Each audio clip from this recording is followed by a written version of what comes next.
daily soccer podcast with the Global Sports Podcast Network. Welcome everybody to the Daily Premier League podcast. It is Wednesday, the 1st of October. Yes, it's the first day of the fourth quarter of the year. When the nights draw in, the floodlights come on, we're on the downward track to Halloween and Christmas. Good morning to you, Nick Britton, who joins me from Global Sports Podcast Network Towers. How are you doing? I'm doing very well, thank you very much. I'm doing very well. Looking forward to dissecting what was a very interesting, if a little bit underwhelming, night of Champions League football. Yeah, it was an interesting one. That's what we're going to do today. It was a packed programme in Champions League last night. We had three of our Premier League teams involved. That was Liverpool, Spurs and Chelsea. And what we're going to do in this episode is just dissect what we saw last night. Well, I suppose we start with Liverpool. They lost 1-0 in Galatasaray. Now, Galatasaray is not a pleasant place to go to. That is true. But the signs that we've been seeing for a while of the success of Liverpool really just being paper thin. And once you really start to look under the surface, there's a lot of stuff not going right at Liverpool. And I think there was more of that to see last night. What was your take on the game, Nick? Well, I thought we saw a continuation of what's kind of been happening. It was a kind of continuation of what happened at Palace at the weekend, where Liverpool look defensively frail and not overly convincing going forward. There were quite a lot of changes. It was quite a surprise to see both Isak and Salah on the bench. Yeah. Frimpong playing in that kind of attacking. That's the first time Salah's not on the bench for ages, isn't it? Must be. It's difficult to it's a surprise in such a big game, in a Champions League game. The other side of the coin to that argument is he hasn't been playing well this season at all. Yeah. So why should he keep his place? Why should he? Every player in any football team should not be so assured of that place that if they're not performing, they should be taken out. Although Florian Wirtz might be that example because he was terrible again last night. And he probably does need taken out of the team for a little while. But all over the pitch, again, they just look shaky. You know, Szoboszlai, who we love to see in the central midfield, he's been played at right back last night. He's been played at right back before. He is not a right back. And he got absolutely ripped apart in stages in the game. We had Kerkez at left back, who is really struggling. I would take him out of the team and put Andy Robertson back in there just to bring a bit of stability. We had Konate having one of his horror moments stages during the game, and misplaced passes here or there could have cost them. Becker's now got injured. Ekitike went off injured. It's all over. You know, it's not all over the place, Liverpool, and it's only very early on in the season, and it's very early on in the Champions League competition. But there are signs that the players who have come in, who everybody expects to make a big difference and elevate them to the next level, are not working. And Arne Slot's got some really, really big decisions to make, I think, in the coming weeks about how he sets his team up and who he actually plays. Because if you look at the players who have come in, other than Ekitike, none of them have made a positive difference so far. I think that's true. I think Arsenal are a better team than Liverpool right now, by the way, by some distance, based on what I've seen of Liverpool in the course of the last month. The other thing, of course, Frimpong was playing wide right last night. I mean, as a part of the three behind Ekitike. It's very curious selection. Really weird setup. I mean, it's fair to say Alisson kept him in it as well. I mean, before he's off, it could have easily been 2 or 3 last night. Yep, I thought Galatasaray came out with real intent, and I think anybody watching videos of Liverpool in the last few games and thinking, right, how do we get at them? It's play with real intensity, play high up the pitch, get at the fullbacks, go direct, go long, go wide, go quick, and you will get at them. Yeah, get at them. There's success to be had all over that back four. Other than Van Dijk, leave Van Dijk out of it. Target Konate, target the fullbacks, and you will have success. No question. I mean, they're definitely easier to get at than they were last year. And I was trying to work that out. And I was trying to think about last year's Liverpool team and why they were so great last year. And there's a name that kept getting mentioned last year, in terms of why they were so good, and that was Gravenberch. And Gravenberch was really good last year, and he'd kind of transitioned a little bit into a defensive midfielder, but he did the defensive midfielder role brilliantly well last year. And he was quietly a very, very significant part of their success, I think, last year.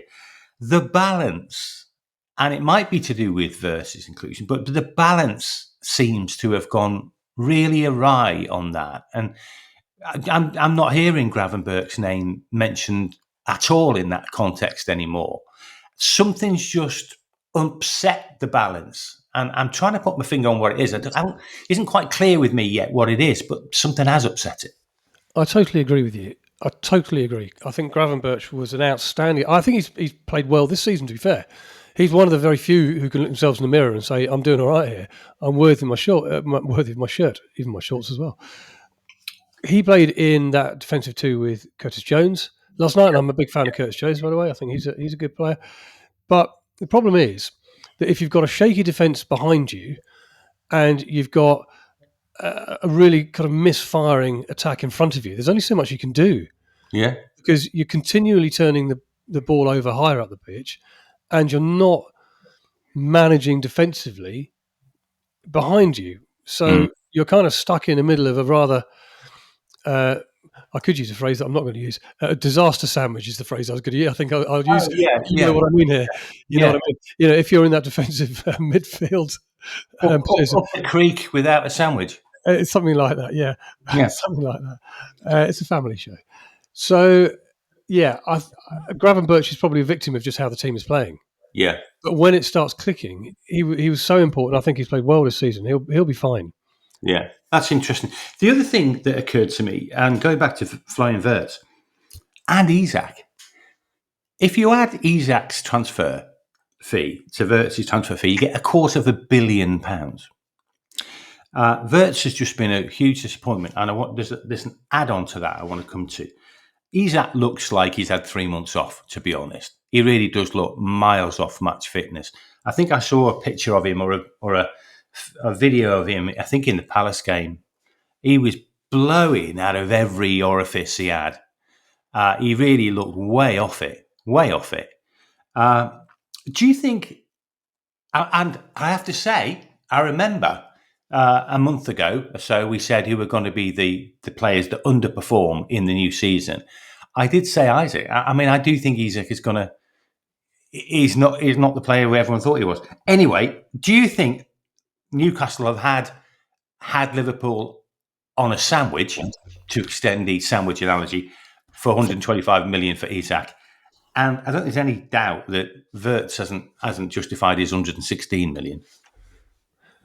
Yeah, I'm trying to think what the analogy is. If you had somebody on a sandwich, I'm trying to think what the word sandwich might replace on this. I don't know. But do you mean if they had the trousers down? Yeah. No, I don't think so. No, because I think wherever he moved, if Liverpool were going to, sorry, let me try and get this right. If Isak was going to leave Newcastle, wherever he went, he was going to cost that amount of money, I think. So I think that's a fair valuation in the current market. You can talk about whether the current market is realistic or not, all we like. But he just looks like he's a player who, as you rightly say, has had all that time off and is getting up to speed. But also he's probably a player who everything that's happened is weighing on his shoulders. The transfer fee, the expectation, the whole saga. It's probably just weighing on his shoulders. What he needs to do is just bag a couple of goals, and I think he'll be fine. We've seen the advantage that Isak has over Wirtz is that we know Isak can do it in the Premier League. We know that. We know he's got capability against every single defence in the Premier League. The problem Florian Wirtz has got is we don't. And right here, right now, since he's come into the team, since his signing, he looks like a little kid lost. Yeah. Everything is happening at 20 times the pace it does in the Bundesliga and elsewhere. Which is the point I wanted to come to, because is success in the Bundesliga actually a reliable indicator of success in the Premier League? Because, looking back on this, Jordan Sancho looked like a world beater in the Bundesliga. He looked like one of the greatest players there's ever been. Harry Kane, bless him, looks like Pele in the Bundesliga. Florian Wirtz, Well, yeah. Sorry, I'm going to stop you there because I'm going to before you start getting on your Harry Kane bandwagon. But Harry Kane was doing that in the Premier League. I don't think he was quite doing that. I think he was great, but in the Bundesliga, he's like amazing. What's the point I'm making is the Bundesliga a reliable indicator of success? Because these players that have come across, Sancho, now Wirtz, have just been an absolute failure. But they're considered the greats of the Bundesliga. Well, as was Erling Haaland, and it's fair, he hasn't done much at Man City, has he? I get your point. And it's probably as close an indicator as any other league in Europe, unless you're playing for like Real Madrid or something like that. But if you're coming from anything other than the absolute top teams in Europe, PSG, Real, those types of teams, then I think the Bundesliga is probably as close as you're going to get to Premier League football. But no, of course. I mean, I would say move from any league to any league is difficult. Move from the Premier League to the Premier League is difficult. So, do you think Premier League is just so different? It is very different. It's really different. It's a real outlier in terms of the way teams play and the competition. 100%. Well, I think it's just an outlier in terms of pace and skill and expectation and spotlight. And it's the biggest footballing export in the world, and everybody wants a piece of it. If you play for a Premier League team, your profile is much higher. Play for even a mid-level Premier League team, your profile is much higher than it would be playing for a mid-level team anywhere else in Europe. So it is an outlier, but the pace of the game and the quality of the game is much higher. Yeah, it's the most successful competition and most high-profile competition in global football. Yeah, I mean, I was surprised. I saw a League game a couple of weeks ago. It was like a friendly. And with occasional extremely impressive bits of skill and great technical competency, but played at the pace of a friendly. It's really quite interesting. And I think that's and look, Bayer Leverkusen are a much better team than either of the teams you saw. But even then, moving from there to a place like Liverpool, the pressure on you is enormous, and the pace of the game, the pace that you have to do everything in your brain, and that's the key. Nobody's disputing the talent that Florian Wirtz has got in his feet. Nobody's disputing that he's not a really, really good footballer. He's shown it for Leverkusen, he's shown it for Germany. But it's the pace of the game in the Premier League where your brain has to operate at a totally different level, even against average sides, even against well-organised sides who are kind of mid-level in the league. And that's, I think, where he's really, really struggling. I would take him out of the team for now. I would just say, look, he needs a bit of a break. He looks like a player who increasingly is coming under pressure. Place Gakpo? You could easily put Gakpo in his place, yeah. Yeah. Oh, yeah. Gakpo's a good player. Yeah, no, he's. That would be the obvious choice. I mean, Liverpool just seem very exposed at the moment. It makes for a very interesting watch. It makes for a very, very interesting point in the season. I think it could be a turning point where we're watching right. You could put Gakpo in that middle. I mean, they tried Szoboszlai there last season as well, and have Ekitike out wide left. Yeah, and then Isak up front. They could do that. They could try that. And no Salah. No Salah on the other side. Okay, interesting game coming up. Of course, you've got Chelsea away. Chelsea looked pretty out of sorts, to be honest, last night. But we'll come to that in the second part of the programme. As we know in football, it pays to get your team selection right. Here at Global Sports Podcast Network, we spent a lot of time selecting our delivery partner. We chose Zencastr because Zencastr makes it easy to bring your vision to life and share it with the audience, wherever they may be. With 4K video recording, easy AI editing, and top-tier distribution, that's all in one place, that's all on one platform. That makes it so much easier. So if you've got a story to tell it with Zencastr. Check the show notes for more details.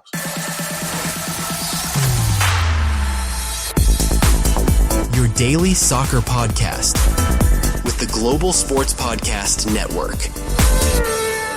Right, but before we get to Chelsea, just want to have a quick conversation about the Spurs game. Spurs drew 2-2 with Bodo Glimt. Great game. I don't know if you saw this, but it was a great game. I only caught the highlights, but it was great. Bodo Glimt could have been 5-0 up in this game. They missed a penalty, very dubious penalty, by the way, Spurs were just absolutely second best for the rest of the first half. It's easy, obviously, and it's somewhat patronising to go, Bodo Glimt. Is something it's Middle Earth place. It's in the Arctic Circle for anybody who doesn't know where it is. Yeah. I always thought it was part of Lord of the Rings, to be honest. But anyway, they were great. And in fact, I've looked at their track record. They've got a formidable track record at a European level at home. I mean, it is a long way for people to go. But they were full of passion. They were full of energy. The crowd was all over the place. It was a very, very good performance by them. Spurs looked proper out of sorts in the first half, and they really only got going when they went 2 down.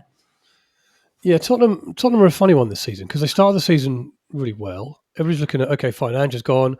Thomas Frank has come in as manager. They've made some good signings. They've moved well in the transfer market. But suddenly it's kind of settling in at the moment, isn't it? They've suddenly kind of... I think the problem is Richarlison scored a couple of goals early on. Yeah. And he's never going to be the answer. So when he stopped scoring... Was the answer last night, though? Well, he was the answer last night. Well, yeah. But generally... Yeah, you can't rely on him for 15 goals a season. No, so when he suddenly kind of had his 2 goals a season in the first game, since then it's been a little bit up and down for Tottenham. I think they've generally played well, but they've not been dominating games from start to finish. They got out of jail on Saturday against Wolves, which is a game home to Wolves, bottom of the table, no wins, no points. Actually, do they have a point by Saturday? Anyway, do they have a point by Saturday going into Saturday's game? I'm not sure. They did. And to rely on a kind of deep into injury time, 94th minute goal wasn't great. And the week before, the kind of feel it should have been Brighton. I don't know. It's a funny one. They had to come from behind to get a point to Brighton. They're not quite firing. They look like they should be. They're not quite firing. They beat Bodo Glimt twice last season in the Europa. Yeah, they did. They beat them very comfortably. But last night they were second best. And the fact that it took 53 minutes for Bodo Glimt to get on the score sheet was quite a surprise because they battered them. They battered them. And if you look down the statistics of the game, they all say exactly the same thing. More shots on goal, higher XG. I mean, 18 shots they had to 8. 4 on target against 3. An XG of 2.57 against 1.46. It means they were creating better chances. Yeah. They look more likely to score. Very threatening all the way through the game. Yeah. So, and Tottenham really only looked a bigger threat at set pieces. So I would say if you're Tottenham, taking everything into consideration, that's a very good point. That's a very good point because they could easily have come away from that game with nothing. And 4 points from 2 games in the Champions League is a good start. It was. The performance was lacking, no question. And no question about that. I do wonder about their forward situation with the Richarlison and Solanke injured still. He's still injured, yeah. He needs to come back in the team. They really haven't got the depth, have they, up front to Richarlison played last night. To me, he's not quality enough to start games at this level, either in the Premier League or certainly not Champions League. But I suppose if you want to look at the positives, that's 3 games in a row now where Tottenham have come back to score a very late goal. All right, it was a bit of a lucky own goal last night, but it's 89th minute. Saturday's 94th minute. Against Brighton, it was very late in the game. So they will keep going. That's not really a Spursy trend, is it? That's not a Spursy kind of thing. Normally, you don't have them down as one of those teams with that kind of grit, determination to make it happen right at the end. But, I mean, they've had to do that. Yeah, look, in the great wash-up of it all, you go, okay, home game in the Champions League, we've won 1-0. First away game in the Champions League, we've taken a point out of it. Great. Yeah. I think they'll be perfectly satisfied on the long flight back with Santa Claus in the back of their plane. From Bodo Glimt. One final little bit of information. My understanding is that the population of Glimt, which I think is where they're based, is less than the Spurs stadium capacity. Very good. Yeah, very interesting. Fair play to them. Yeah, the attendance last night was 7,988. I thought they were great. Talking about the draw of that's all right. Yeah, I was at a game last night in the Championship. There's 26,000 in. Oh, the Derby one. How did that work out? Were they as good as Bodo Glimt? I think I'll be rather watching Bodo Glimt, to be honest. Right. Global Sports Podcast Network is partnered with Bionique, the world's most personalized supplements, because your body is unique. Because without knowing what deficiencies you have, taking off-the-shelf supplements mean you're probably not getting enough of the nutrients you need, maybe too many of the ones you don't need. So Bionique provide 100% tailor-made supplements designed to deliver precisely what your body needs, no guessing. Click the link in the show notes, use the code GSPN 2025, you'll get 40% off your first order.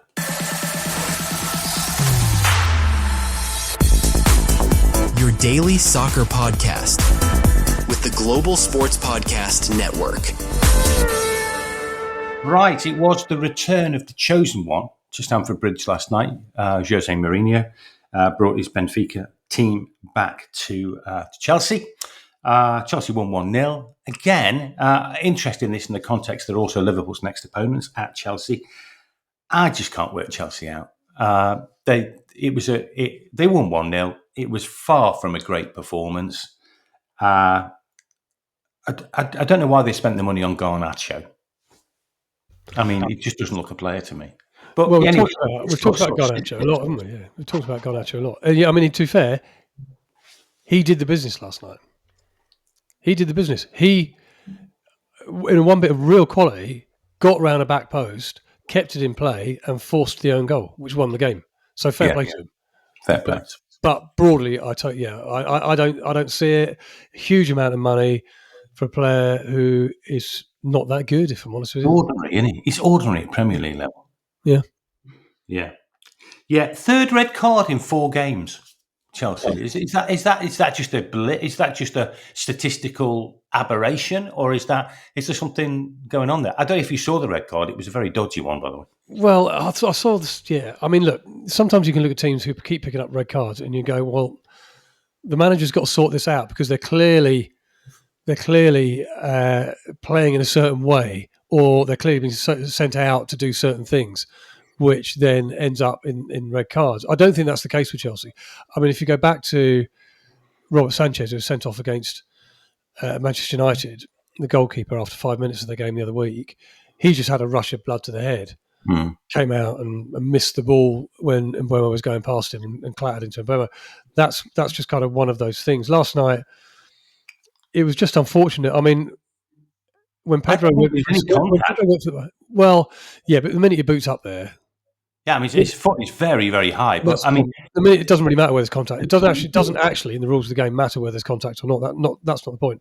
If you are playing in a way that puts your opponent in danger, and having your boot shoulder high does, it doesn't matter where there's contact. It's a yellow card.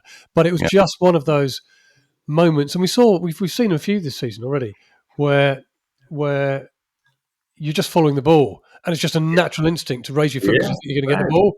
And there's nothing deliberate about it. There's nothing dirty about it. There's nothing malicious about it. It's just one of those things, but it will result in a yellow card. Yeah, I kind of get that. I thought the Benfica player feigned injury, to be honest, because I don't think there was any contact. But he seemed to indicate that there was. But I mean, that happens every single game around the entire planet. If somebody puts their foot up and you're within 5 yards of it, as a professional football player, you go down clutching your face as if somebody shot you. That's what football is like these days. Oh, dear. Yeah, it's nothing to do with Benfica. Every single football player in the world would have done what he did. Probably. So Chelsea, a lot of possession, very little threat, I thought, really. You know what struck me when I was watching them? Leaderless. I think they're leaderless on the pitch. I see a lot of players, a lot of talented players. I don't see any leaders. Don't know your views on that. Well, Chelsea have, as we know, a young side. It's their transfer policy to bring in young players and then make money on them. Last night, the Chelsea lineup had an average age of 24, which is the youngest ever for a Champions League game. And I think that shows. It did show. I think that shows. I think they need experience in there. They need more experience in there. Look at what's going on at Brentford. Everybody laughed when Jordan Henderson, at the ripe old age of 30, whatever he is. What was he now? 34, 35, 36? Henderson's got to be 35, I thought. Has come back from a spell in Saudi via Ajax into the Brentford lineup in the Premier League. Everyone's going, he's too old for the Premier League. But he's been perfect. He's been exactly... Chelsea need a Jordan Henderson in there. No, I think you're right. What strikes me as odd is these are the World Club champions we're talking about. They look miles off, miles and miles and miles off, even being any threat in the Premier League. Certainly not going to be any threat in the Champions League. They just seem I could just see them finishing 8th, 7th in the Premier League. They just don't look to have the threat to do anything else. João Pedro's a very good player, and I think and Caicedo's a very good player, but beyond that, ordinary. Yeah, I mean, look, the Club World Championship is what it is. Club World Cup, rather, it is what it is. And you know my thoughts on that. Them being the best club in the world by winning that is a complete misnomer. Yeah, they don't look at it particularly. The Premier League, nobody does this season so far, do they? Particularly Arsenal, maybe. Well, yes and no. You know, we've talked about Arsenal and we've looked at their performances against Liverpool, we looked at their performance against Man City, and we looked at their performance in the first 95 minutes against Newcastle. They don't really look at anything that special. They got the win against Newcastle, but they needed that win because they hadn't beaten Newcastle at the weekend. We would have been looking at them going, right, they just can't turn up in the big games. They just can't do it in the games that really, really matter. Well, they did against Newcastle, fair play, and they deserve all the credit for that. But yeah, Chelsea. Chelsea they don't look to have that much about them. To be honest, you don't look at them and go, they look an imposing side. You don't look at them and go, they look a real threat. They have good players, but they have bits in games, moments in games. Ken, your favourite phrase. They have moments in games where it happens for them, but they also have moments in games where they get players sent off and they look a bit calamitous. Well, it'll be interesting on Saturday, very early in the week for this, but actually I think Chelsea away is not a bad game for Liverpool increasingly because I don't think Chelsea are anything. How do you think that one will? It's a really hard one to call because you're looking at two teams where they're really, really unpredictable. Yeah. They're really unpredictable. At what stage do we say about Liverpool, they just need to click in and they'll suddenly turn up and be amazing? Or do we just not now? Is that shit passed? Do we now kind of accept that they're going through a little bit of a transition, which might I do think we accept that. I just looking at Liverpool team, I'm thinking, who's going to score for them? It's just going through my head when we were having this conversation. I'm thinking, well, Ekitike might. I can't see Isaac scoring. I can't see Wirtz scoring. I can't see Salah scoring. I mean, I just don't see... And they're real frail at the back, so... Yeah, the difficulty with that is that we know Salah can, we know Ekitike can, we know Isaac can, we know they can, and it's just a question of trying to work out where exactly they are. It could be a 5-5 draw. Yeah, it isn't going to be. It could be a Chelsea win, could be a Liverpool win. I've no idea how to call that game. No idea. No, well, I suppose we'll leave it for later in the week, but it's an interesting thought because at the moment, the Premier League just feels like teams who are not on the boil. No one's on the boil. It'd be interesting to see which team emerges. It's been quite an unpredictable start, hasn't it? Yeah. Hence the reason why Palace are 3rd, Sunderland are 5th, Bournemouth are 6th. And you're looking at some of the bigger teams, Man City 7, Chelsea 8. I'm not going to include Manchester United in that. Newcastle I would include in that, 15th.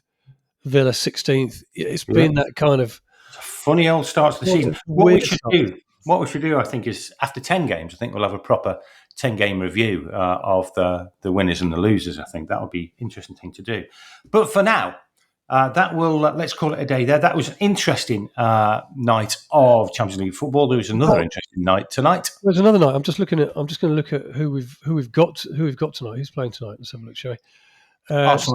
Newcastle are away at Union SG. Arsenal at home to Olympiacos.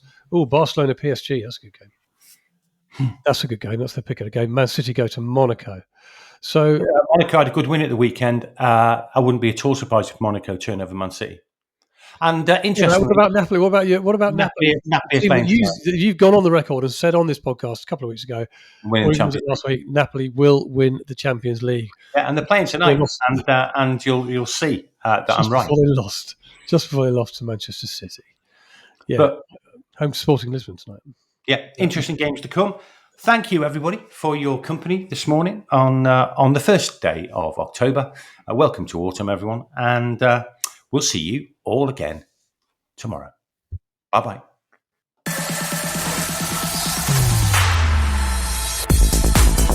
your daily soccer podcast with the Global Sports Podcast Network.